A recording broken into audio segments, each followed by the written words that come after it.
سلااوتان لێبێت و ئەم کاتتان باش لە هۆلی بۆنەکانی سۆرانم دیارە ئەمڕۆ هەنگی دەرچوونی قوتابیانی زانکۆی سۆران لەم هۆڵە لە دەرەوە و لە ژوورۆش بەڕێواچێ پەیتا قوتابیان دێن کە بڕیارە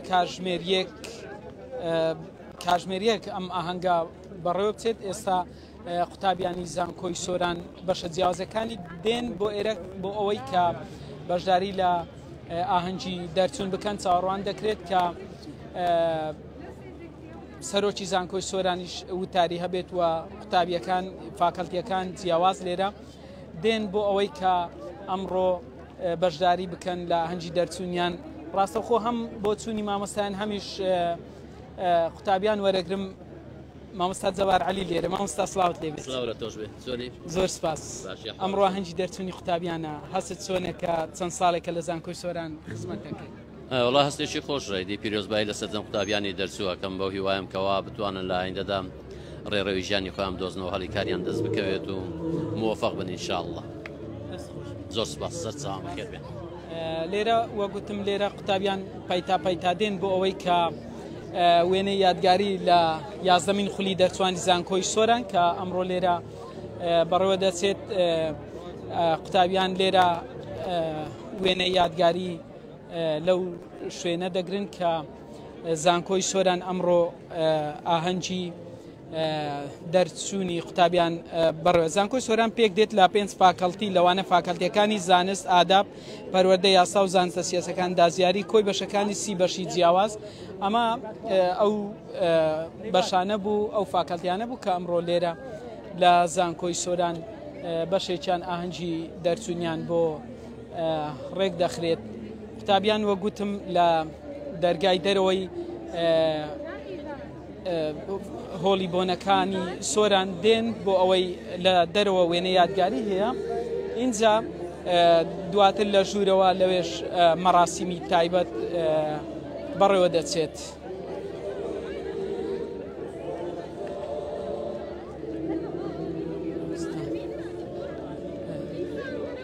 ژمارەی قوتابی کە بە گوڵەوە دێنە نێو حەوشەی ئەم هۆڵە هەوڵە دەم گفتوگویان لەگەڵ بکەم.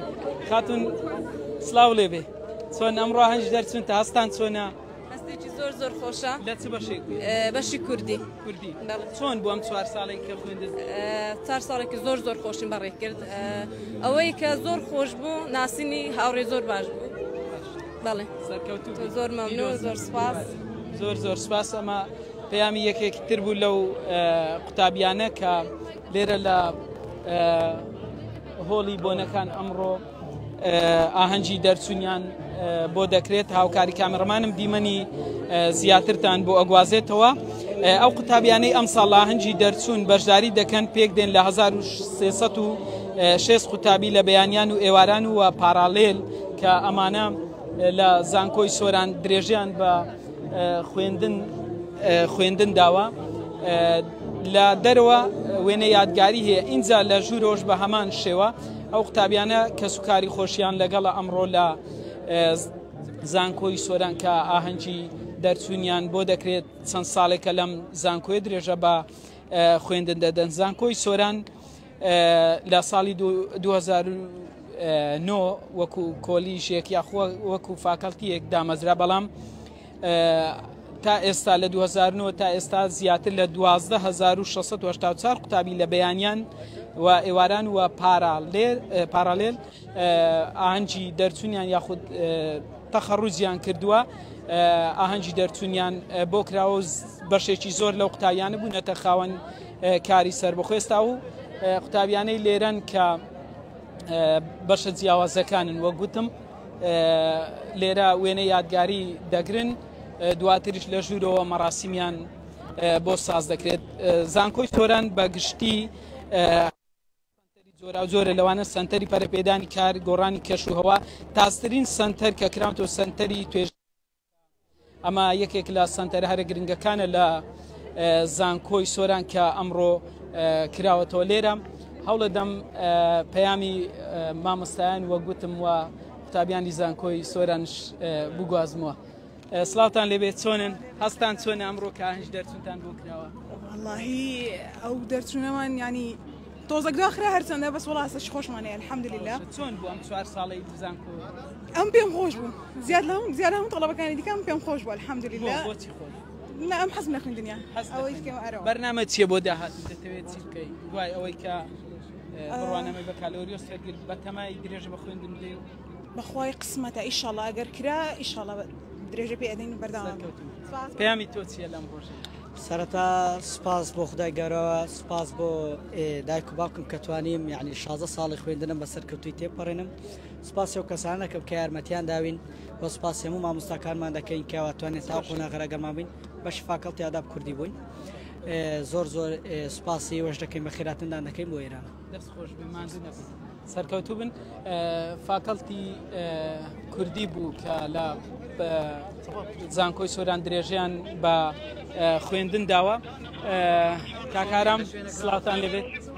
کاکارامش هاوکاری ئێمە بوو لە پێش ئەمڕۆ ئاهەنگی دەرچین بۆکرێت. سلااوت لێبێت. سلااو سپاس باشن انشاءالله. بەڕاستی هەستێکی خۆشە کە ئەمڕۆ ڕۆژی دەرچوونمە و بەرهەمی 16 ساڵی خوێندنم دەبینم. خۆشحاڵم کە ئەوڕۆ لێرە لەگەڵ هاوڕێکانم ئاهەنگی دەرچوونمانە. زۆر سپاس. شیرینیت پێنیە کاکارم. بە خودای شیرینی منەینە ڕاستی ئەوەی ڕاستی بێ. عزیزم سپاس سەلامەت. سەرکەوتوو بێ. ئەمانە هەموو قوتابی کۆلیژی بەشی کوردین لە زانکۆی سۆران. سلااوتان لەبێت، چۆنن ئەحواڵتان، هەستان چۆنە پێم بڵێن؟ دڵمان خۆشە تەبەن زۆر هەرێوەڵا زۆر ساڵە چاوەڕێ ئەو ڕۆژانە دەکەین. بەرنامەتان چێ دوای ئاهەنگی دەرچوون کە ئەمڕۆ تەواو الحەمدولله ئەمەکەتینە سەی شوکاری خۆمان ئێستا ئیش دەکەین بلەکەرتی تایبەتە. بەڵێ ئەی تۆ منیش زۆر سپاس بەخێر بێن، زۆر دڵخۆشە لەگەڵ مستیمای توانیمانە پێش ئەوەی کۆتا دەرچوونمان ئەنجام بدەین لە بەڵێ خاوەنکاری خۆمانەوە دوو جار دڵخۆشیە. ئەکید الحەمدولله زۆر باشکرد سپاس بۆیەوە کە ڕۆژەتان لەگەڵ ئەمە باش کرد. دەستان خۆش بێ. زۆر سپاس. بەشەکانی تریش کە لێرە هەن دەمەوێت دیمەنی ئەو بەشانەشتان بۆ بگوازمەوە کە قوتابیان ئەمڕۆ لەگەڵ کە سوکاریان هاتوون وێنە یادگاری ئەگرن لێرە لەم شوێنە کە هۆڵی بۆنەکانی ئیدارەی سربەخۆی سۆرانەوە. گوتم ئەمڕۆ زیاتر لە 1306 قوتابی لە زانکۆی سۆران ئاهەنگی دەرچوونیان بۆ ڕێکخراوە. ئێستا چاوەڕێ دەکرێت کە بسنە ژوورەوە بەشەکان فاکەڵتیەکان جیاواز لێرە لە دەرەوەی هۆڵ دانراون وێنە یادگاری لە نێو خۆیان دەگرن و ئینجا دەستنە ژوورەوە بۆ ئەوەی کە لەوێش بە هەمان شێ وتاری سەرۆکی زانکۆ بەڕێوە بچێت. ئەمڕۆ زانکۆی سۆران 11مین ئاهەنگی دەرچوونی قوتابیان ڕێکی خسووە لە هۆڵی بۆنەکانی ئیدارەی سربەخۆی سۆران. وە گوتم زیاتر لە 12,000 قوتابی لە 2009 تا ئێستا لە زانکۆی سۆران کە خوێندویانە ئاهەنگی دەرچوونیان بۆ کراوە تەخەڕوجیان کردووە. ئەمڕۆژ بۆ ئەم ساڵ 1306 قوتابی بە هەردوو ڕەگەز و لە بەیانیان و ئێواران و پاراڵێل ئاهەنگی دەرچوونیان بۆ ڕێکخراوە. بەڵێ